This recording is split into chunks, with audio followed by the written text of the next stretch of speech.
And good morning, guys. Welcome to another fabulous episode of Exit Strategy Radio Show. I'm your host. That is who I am, Colvin J. Millett, broker and owner of Exit Realty, Low Country Group. There you go, in beautiful North Charleston, South Carolina.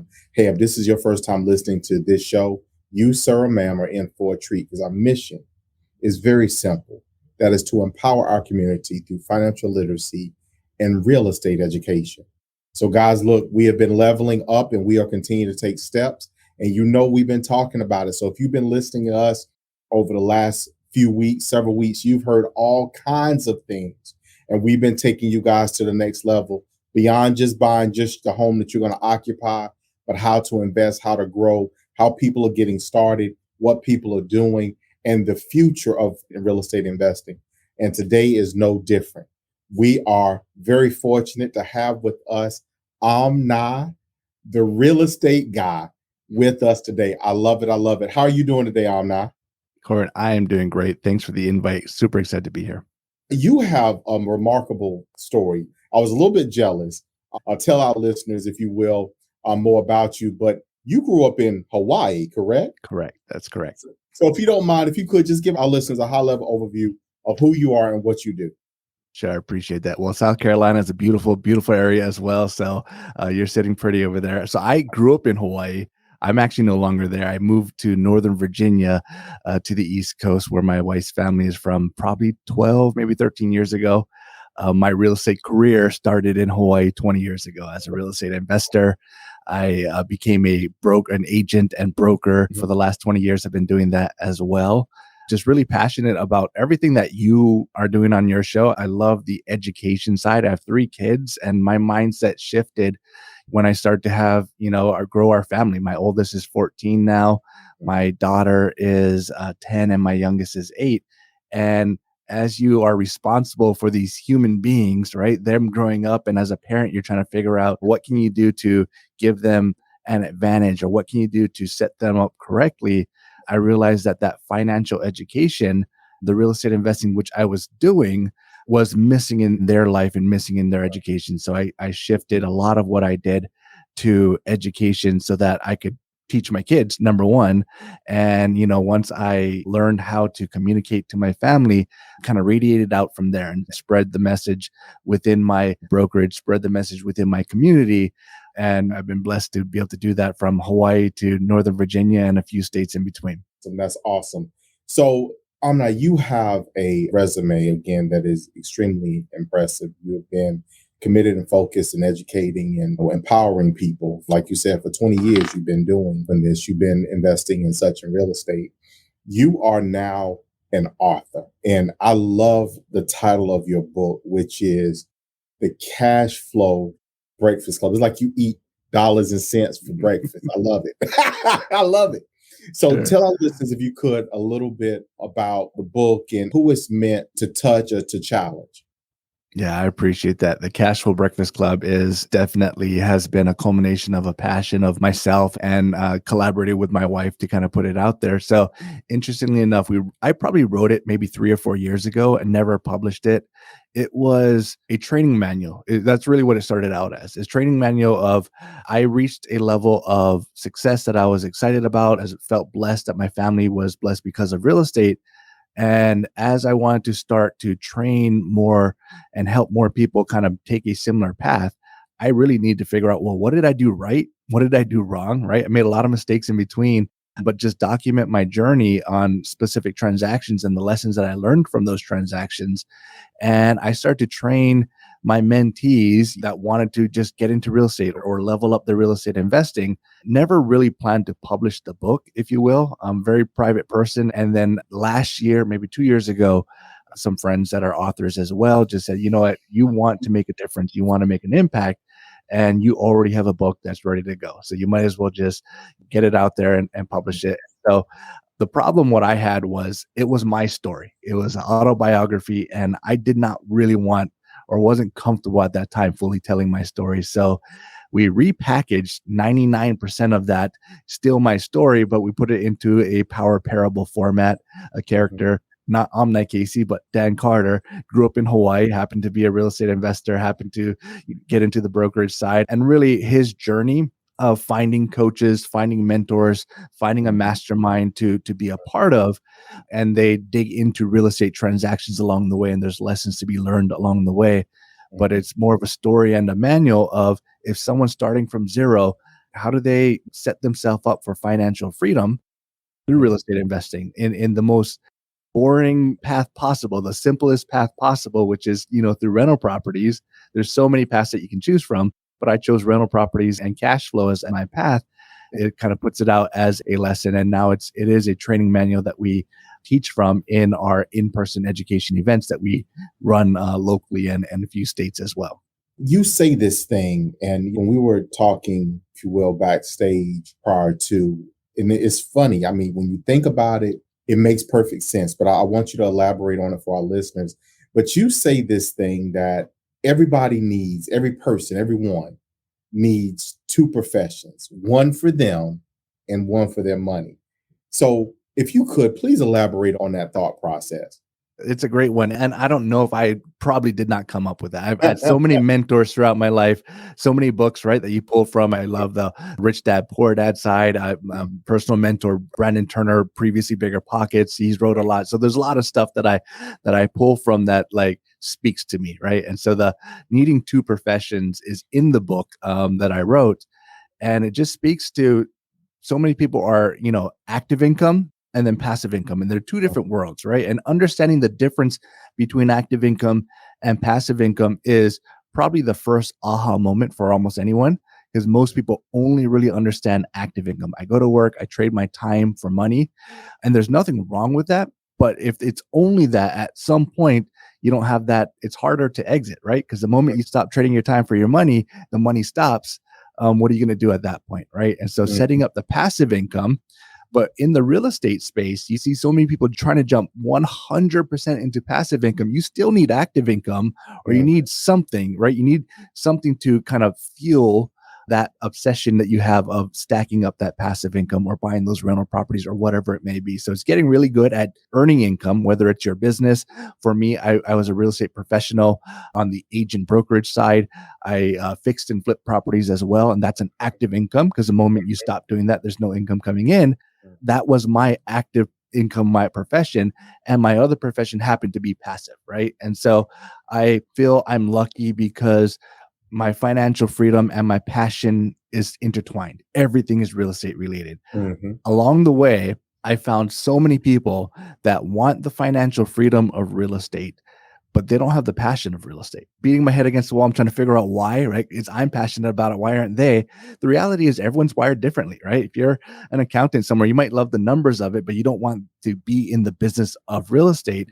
And so really understanding that no matter what you do, you can work in tech, you can work, as a doctor, as a dentist, you can be really good at your active income, as long as you are also setting up your passive income business strategy or investment, process there.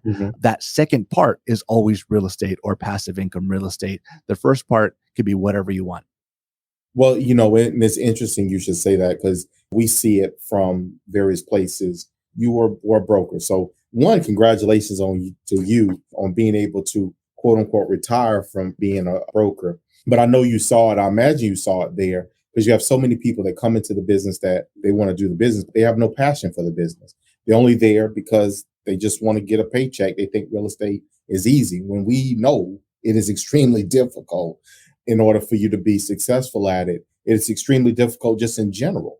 So those people oftentimes are the ones who are kind of in between the people that that you could serve and you could help. You serve people for 20 years, help them. So I know you help people establish and grow and create legacies and build wealth, because that is what we do in this profession. And we love it because we're passionate about them and passionate about people and about real estate as a whole. We have this conversation about everyone has their own start at their own place where they're going, all that kind of stuff. But what is like the worst investment mistake you believe that, let's say, someone could make, or things that you advise people against? Let's put it that way. Yeah, that's a great one. So it really depends on where they are, right? And being at a different starting point. So if the reason I started so many of my education meetup groups, and it's free, we don't charge anything. Really, a lot of my agents that I was coaching and training that were near and dear to me, and then their clients that are near and dear to me, were signing up for all these. There's so many programs out there to learn about real estate investing. And I'm not trying to bash any program out there. Education is worth something, right? But some of these programs they're signing up for, they're spending 30, 40, 50, 60, $80,000 to learn about it, and great education. But at the end of it, nothing happens. Like, they spent a lot of money. Maybe they don't have any money to invest. And so some people need those programs and some people need to spend the money for them to do something. But what I saw, the majority of people in those programs were not actually benefiting from it. So I started to train my agents. Agents said, okay, can we train our friends and family and our clients? And we open it up to the community. And we kind of open to, now we have about 100 people that show up every single month in every single one of our locations that are for education. But there's a missing component of that mastermind, that accountability, right? And so the worst mistake you can do is figuring out where you're going to get your education from. Are you the type of person that likes paying for things because it makes you feel good that you paid for something, but you're not going to do anything with it? And if so, that's a really easy way to spend 10, 15, 20, $30,000 and not do anything with it, right? If you're the type of person that if you spend money, it forces you to actually take action, go for it. Absolutely. And I know people like that will not take action unless they actually spent money for it. So understanding who you are as a person, because the entryway into the education, the mentoring, and the accountability, there are so many avenues and so many ways you can go from there. In the book, Actual Real Estate Investing, one of the first steps that I talk about is being able to do a house hack, right? So can you get rid of your housing expense, especially if you're starting from ground zero? Can you get rid of your housing expenses? And if you do that, that snowballs into really the rest of the plan. And the rest of the plan is not you go earn more money, because maybe you're in a fixed income job and you can't really scale up by 20, 30, $40,000 more per year. Maybe you're making the same amount of money every single time. But if you get rid of your housing expense, let's just call it $3,000 a month. And now you're house hacking. So you didn't have to earn any more money to get that. You got $3,000 a month, put it into a bank account and do nothing but buy a rental property with that. At the end of the year, you get $36,000. And guess what? If you do that for 2 years, you're buying 2 different properties at a $36,000 down payment. Sure, they're small properties, but they start to grow. And that cash flow, and you just stack that cash flow to help you buy a bigger property. And a bigger property is really the process of, starting from scratch. Now, if you are an entrepreneur and you own your own business or you're a real estate agent or whatever it is, sure, you have a scalable income that you can increase with higher motivation. You can make more money. I would say the majority of people don't have that flexibility to take advantage of that. So I would say figure out your education and then get into your house hack or your first next move to reduce your expenses. I'll share something with you. Years ago, client went to some program, bought this whole big, expensive, quote unquote, system, if you will. I forgot what they spent, but it was 5 figures. They spent all the money. They had no money to invest after that. And when they came back to me, which didn't know that's what they were going to do, they went out and did this, came and said, hey, Cole, when I did this, we're ready to buy investment. Okay, well, great. We talked about possibly doing that before. Okay, wonderful. What did you do? And they told me. I was like, okay, fine. And they started, talking, and we started talking. And there's like, well, oh, I didn't know you knew that. Well, yeah, I know that. It's the same stuff that we do all the time. So yeah. So what are we going to do? And how much money you got? And they told me, and I'm like, well, wait a minute. So you spent this, but you don't have down what you need to get started. So like you said, it handicapped them in that instance. That's not everybody. Some people, like you said, it works the opposite. Oh, but you also got to figure out, quote unquote, where you're going to get in. So if you don't mind, I'm not just kind of describe, I guess we've interviewed, and we talk about all types of strategies, whether that be, we talked about Airbnb, we talked about multifamily, single units, those kind of things as far as particular strategies. What's one of your faves? Do you want something more meaningful moments, opportunities, deeper relationships, and memorable experiences? Do you want to make a difference? If you said yes, a career in real estate could be the opportunity you're looking for. Guiding people through one of the most important decisions they'll ever make, the purchase or sale of their home, can be both rewarding and lucrative. Exit Realty's revolutionary compensation model, training, and technology provide you with the tools you need to start and build your successful real estate career. Call me today, Robin Collins, ROBYN Collins with Red Robin Homes at 843-557-5003. Again, that's 843-557-5003. Or visit me at redrobinhomes.com/join-exit and make your exit today. And they just want to, like, something happened. They had their last straw. They just want to exit, right? So if someone has 10, 20, 30 properties, they can't just exit, right? They can't just sell them all. It's very difficult. It takes them a year, 2 years, 3 years to find the right buyer sometimes, or they're selling them one at a time, which is problematic for multiple reasons. So I try to connect with them. I try to buy their entire portfolio, let them exit to their next stage in life. And I take over and I figure out what's the value add opportunity here, right? Which of these am I keeping? Which of these am I selling off? Which of these, am I going to upgrade and put into my portfolio under this strategy, whether it's long-term, short-term, or mid-term. So how I rent is less important, although the majority of what I do is long-term. It really is the acquisition. That since shifting to that, it allowed my acquisition. I only need a handful of good portfolios a year to be happy about my year. If I buy 2 or 3 portfolios, that's 20, 30, 40 properties. And that's really 2, 3 property, transactions, because they're all kind of tied together versus me previously trying to find one deal at a time. Now I will say every once in a while, we still do buy one at a time properties. If it's, in our backyard or if it's in one of our core areas that we really love, we'll buy a property, but we almost exclusively hold out to find portfolios that we can acquire. That's interesting. And that's a very neat strategy. For our listeners, guys, look, don't let what we're talking about be overwhelming or daunting, because there is a way to do this, to leverage yourself to it. Not necessarily very easily, but easily. You can make these things happen. It's just having the mindset to take this on. Like you say, you participated in transactions extended from Hawaii all the way over to now Virginia. I can imagine that cross-country trek, so to speak, that flight or flights and all that stuff. But what markets do you primarily practice in? Do you in the area, or are you in other parts of the country? What areas do you like currently? Yeah. So I'm embarrassed on how many markets I'm still in, and I'm exiting some of my markets. So from Hawaii, right? From Hawaii, everyone, if you grew up on an island, everyone else is just the others, right? So I didn't know the difference between Virginia and South Carolina in terms of markets, right? I just knew that I was started in Hawaii, and Hawaii was too expensive for me. After a couple of transactions, I'm like, you can't cash flow in Hawaii. So almost picking a spot on the map and figuring out where am I going to go to. So Texas and Georgia, and there's multiple markets in between that I've dabbled in, which is a terrible way to be a real estate investor, until I found really the right team in a market. And so the markets that I have grew significantly in is really directly related to, I have a competent team, like a rock star team on the ground there. And although I'm licensed, I'm never my own agent. I hire someone that knows that market better than I am. Sure, I could be a property manager. I've tried it. I'm a terrible property manager. So I need to make sure I have a rock star property manager on the ground, and contractors if you're doing value add. Over the last 5 years, I've shifted heavily into the DMV market. I did almost nothing in this area, although I lived in this area. I had the ability to invest remotely. I just happened to be living in a different location, right? So I was always looking at investing remotely. And it really was once my kids started to become old enough to understand what I was doing.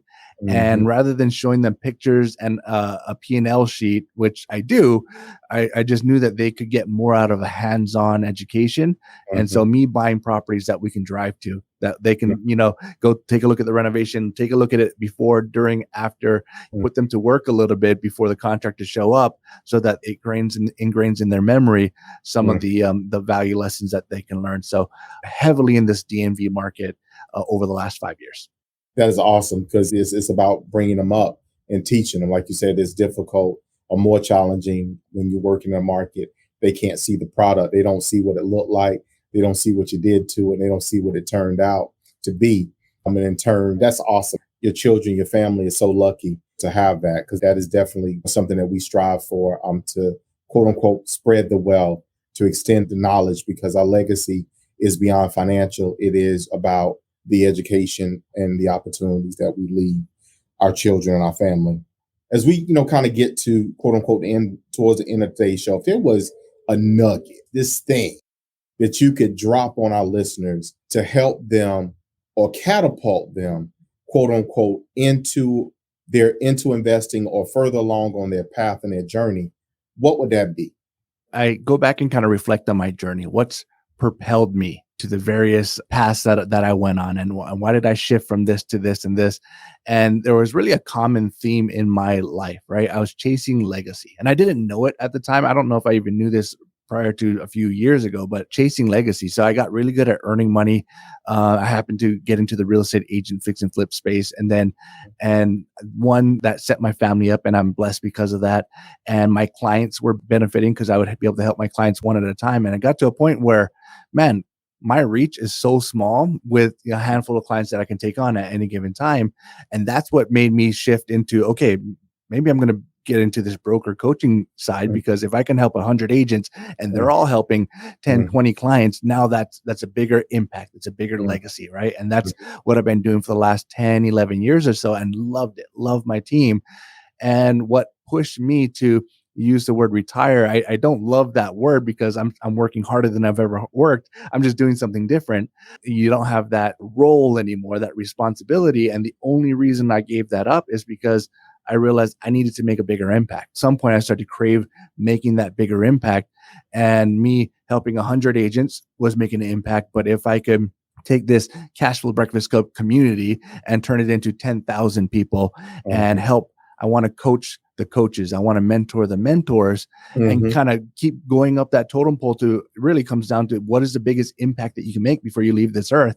And that's what I think about almost daily. So although someone starting out is probably not thinking impact, but you're looking at your trajectory of your life or your investment cycle. And if you think about what's first for you, financial freedom is absolutely first. Financial freedom, get your financial freedom set and in order, create your passive income as much as you need so that you can retire and then hopefully go do something more impactful, right? And shift. So I like to frame financial freedom and legacy in two different strategies, two different arenas.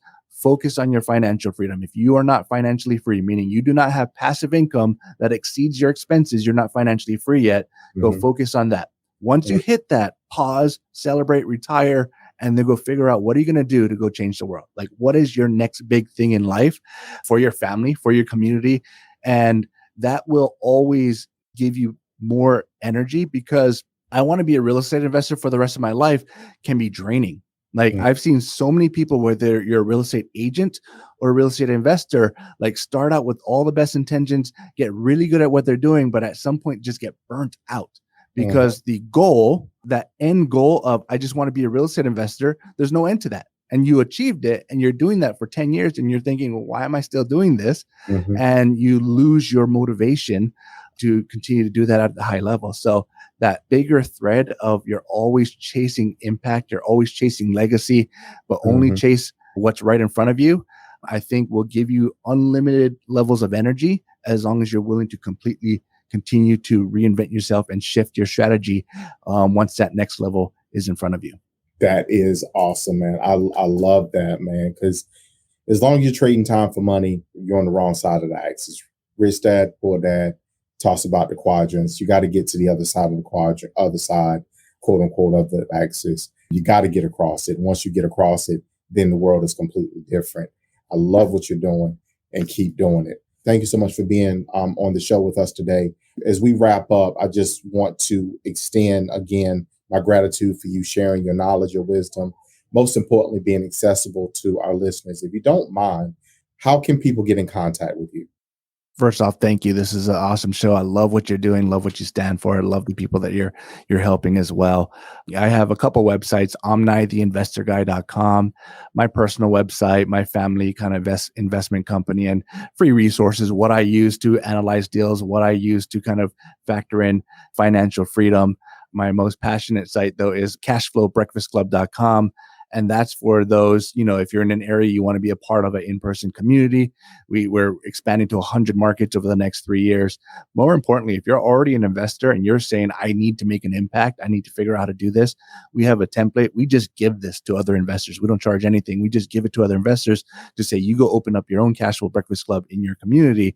We'll support you so that you have a 100-person real estate investor education event and meetup that hopefully you're making an impact in your market, wherever it may be. So go ahead and check it out. I'm on social media, Omni the Investor Guy, in almost all the channels as well.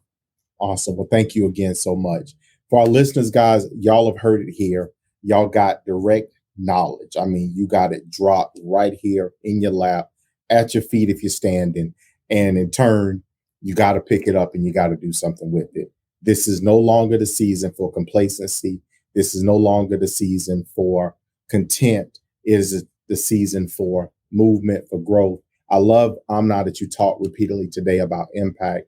That was my one word last year. I'm a one word person. My one word last year was impact. Anything I hit, I touched, I had to make an impact in it to move it forward. So I appreciate that so much.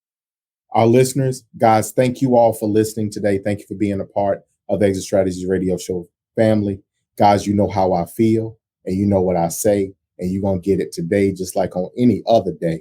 And that is, I love you. I love you. I love you. And we're going to see you guys out there in those streets.